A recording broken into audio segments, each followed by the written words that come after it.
작은 월드컵으로 불리는 유럽 축구 선수권 대회 유로 2016이 한창입니다. 새벽까지 경기 보느라 밤잠 설치는 축구 팬들이 많을 텐데요. 각 팀이 2경기씩 치르면서 이번 주 조별리그 마지막 경기를 앞두고 있습니다. 네, 별들의 전쟁 유로 2016 중간 점검과 함께 16강 대진표를 예상해 봅니다. 김태룡 축구 해설가 나와 있습니다. 안녕하십니까? 안녕하세요.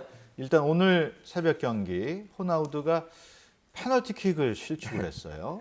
사실 이 포르투갈 입장에서는 굉장히 아쉬운 상황이죠. 물론 이제 지난 1차전 아이슬란드전과는 조금 경기력은 나아졌는데 호날두가 여전히 득점포가 터지지 않는 것이 굉장히 좀 부담이 될 겁니다. 네. 실제로 호날두처럼 프로팀에서는 뭐 훨훨 날아다니는데 국가대표만 되면 힘을 못 쓰는 선수들이 있습니다. 스웨덴의 질라탄 경우에도 아직까지 무득점이지 않습니까? 그렇죠. 특별한 네. 이유가 있을까요? 이번 유로에 지금 초반에 약간 그런 판도가 계속되는 것 같은데 네. 뭐 호날두뿐만 아니라 말씀하신 질라탄 이브라히모비치, 독일의 뮬러, 폴란드의 레반도프스키 이런 핵심 역할하는 공격수들이 아직 득점포를 가동하지 못했는데 네. 상대 팀들이 그만큼 또 준비를 잘한 것도 있고 이번 유로가 현재 초반에는 분위기가 굉장히 좀 수비적입니다. 네. 이것도 영향이 좀 큰 것 같네요. 네, 아무튼 지금 포르투갈은 2경기 계속 무승부 되면서 이게 지금 3위인데 여차하면 16강에도 진출을 못할 위기에 처했어요.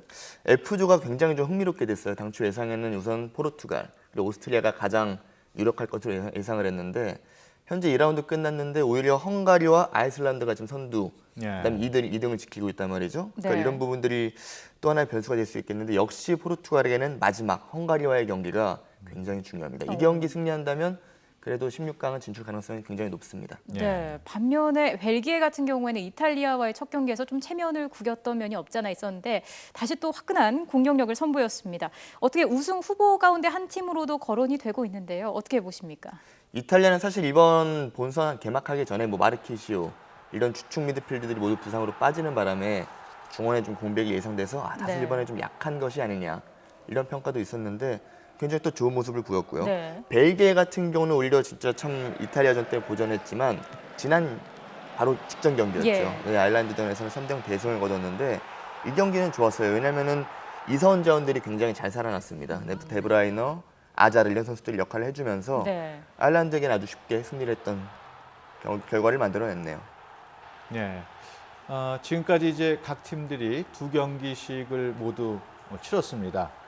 모두 조별리그 마지막 경기를 남겨두고 있는데요. 이미 2연승을 거두고 16강 진출이 확정된 팀도 있는데 그 전통적인 강호들이 있죠. 프랑스, 이탈리아, 스페인. 이번 대회 뭐 2경기씩 했습니다만 전력 어떻게 보셨습니까? 프랑스는 우선 개최국으로서 이 유로 우승에 대한 기대가 굉장히 큽니다.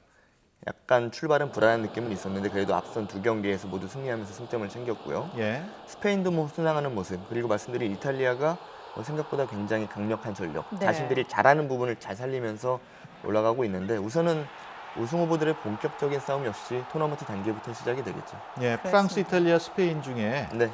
어느 팀이 제일 우승 가능성이 있다고 보십니까? 우선은 프랑스, 스페인 쪽으로 좀 기우는 느낌이 있는데 프랑스가 아무래도 홈팀이다 보니까 약간 성격은 좀 다른 것 같아요. 스페인은 기본적으로 갖고 있는 전력을 꾹 갖고 가는 느낌이 있고 예. 프랑스는 지금 흥미로운 게 1, 2차전 치르면서 약간의 불안 요소가 감지는 되는데 경기를 하면서 조금씩 그것들을 극복해 나가는 느낌이 있습니다. 예. 네.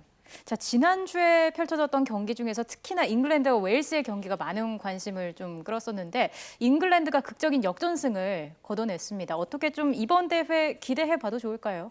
사실 뭐 잉글랜드가 최근에 뭐 월드컵이나 유로 이런 메이저 대회 때 멤버 구성이나 아니면 그런 부분에 비해서 기대치에 비해서 약간 떨어지는 네. 성적을 냈었는데 이번에 잉글랜드 대표팀이 굉장히 젊어졌죠. 그리고 지역 예선 치르면서 10경기 전승, 예. 굉장히 좋은 기록을 갖고 올랐는데 지난 시즌 프리미어리그에서 이슈가 됐던 팀 역시 리버풀, 토트넘 이런 많이 뛰는 팀인데 잉글랜드 대표팀이 이런 많이 뛰는 스타일로 변모를 했어요. 그런데 이게 약간 좀 아직까지는 부작용이 있습니다. 그러니까 웨일즈전에서도 선발 11명 중에 5명이 토트넘 소속. 네. 약간 토트넘 색채를 갖고 가는 느낌도 있었지만 잉글랜드 대표팀은 아직은 결코 토트넘의 색채를 완벽하게 내지 못하는 것 같아요. 예.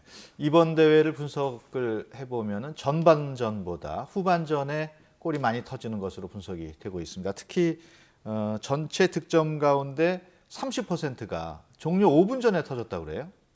참 흥미로운 기록이긴 한데 네. 전반전에는 이런 느낌 받으실 거예요. 전반전 다들 좀 재미가 없다. 예. 이런 말씀도 저도 뭐 공감하는 부분인데 많은 팀들이 이제 객관 전력이 좀 차이가 있다 보니까 전력이 조금 부족한 팀이 아예 수비적으로 내려버립니다. 그러다 보니까 이제 후반전이 되면 또 오히려 또 골이 터지는데 양면성이 있는 것 같아요. 후반전에 전력이 좋은 팀이 집중력을 좀 발휘해서 세밀하게 들어서 득점을 하던가 아니면 70분대가 넘어가면 오히려 지키는 팀이 더욱더 그 수비력이 견고해지는 느낌이 있거든요. 그걸 또 이용해서 마지막 역습을 하던가 뭐 이런 부분이 좀 반영이 되면서 마지막 네. 시간대 골이 많은 것 같습니다. 그렇습니다. 이번 대회에서 또 한 팀이 3골 이상을 넣은 팀이 딱 2차례뿐이었는데 스페인과 벨기에의 경우만 3골 이상을 넣었습니다. 아직까지 예열이 덜 된 걸까요? 아니면 팀들 간의 그 실력 차이가 별로 없어서 그런 걸까요?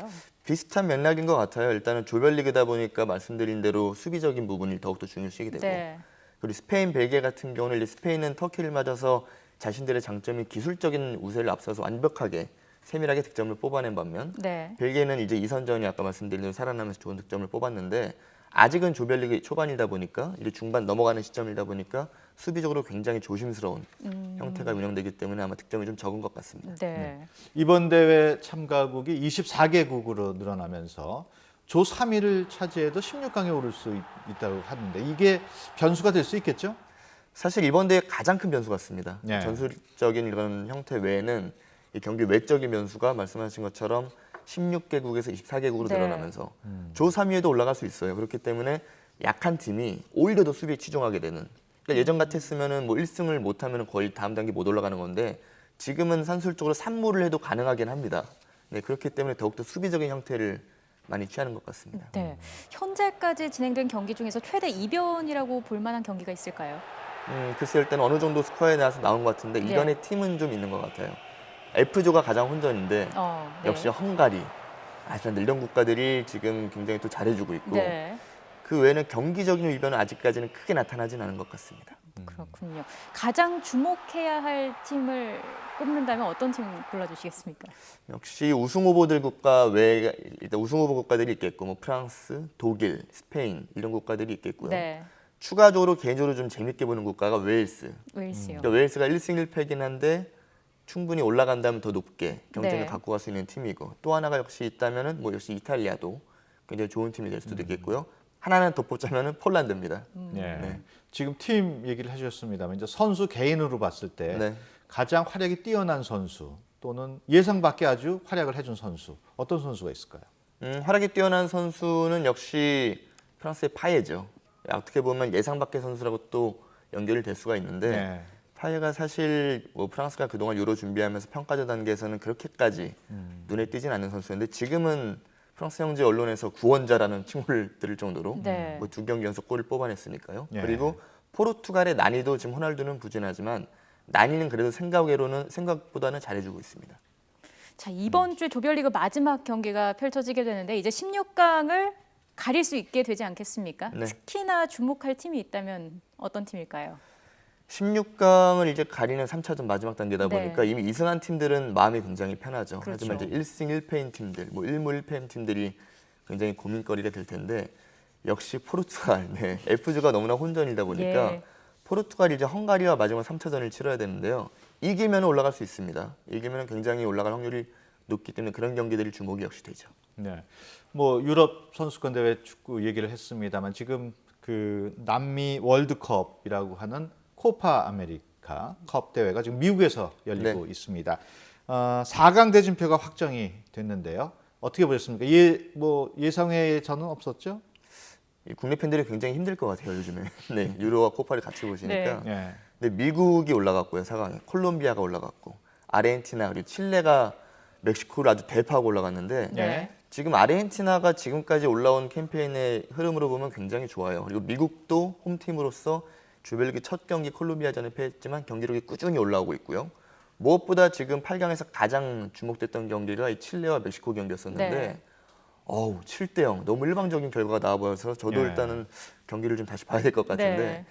지난해 있었던 대회 때처럼 결승전에서 아르헨티나, 칠레의 대진도 다시 한번 가능합니다. 예.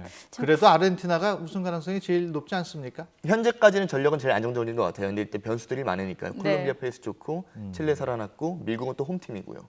자, 국내 축구 팬들에게 참 즐거운 여름밤이 될 것 같습니다. 자, 지금까지 김태룡 축구 해설가와 함께 이야기 나눠봤습니다. 오늘 말씀 고맙습니다.